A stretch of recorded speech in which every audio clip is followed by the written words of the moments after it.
გამოცდების ეროვნული ცენტრი პედაგოგთა სასერტიფიკაციო გამოცდების შედეგებს 29 ივლისს გამოაქვეყნებს. შედეგების ნახვა ცენტრის ვებგვერდზე იქნება შესაძლებელი. სისტემაში შესასვლელად აპლიკანტმა შესაბამის ველში უნდა მიუთითოს პირადი ნომერი და საგამოცდო საიდენტიფიკაციო ნომერი.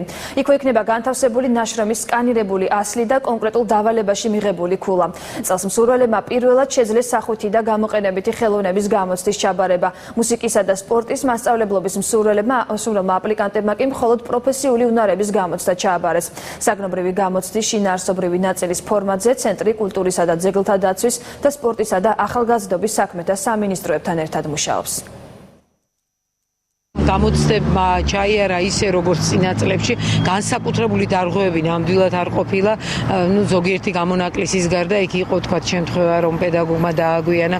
ასევე იცით რომ ხშირ შემთხვევაში ძალიან სამწუხაროა ჩემთვის ამაზე საუბარი, მაგრამ შპარგატების აღმოაჩნდათ რეგისტრაციის დროს და ამაზე საკმაოდ ითქვა და ამიტომ არ განმეორდები და არ გავამახვილებ ამაზე.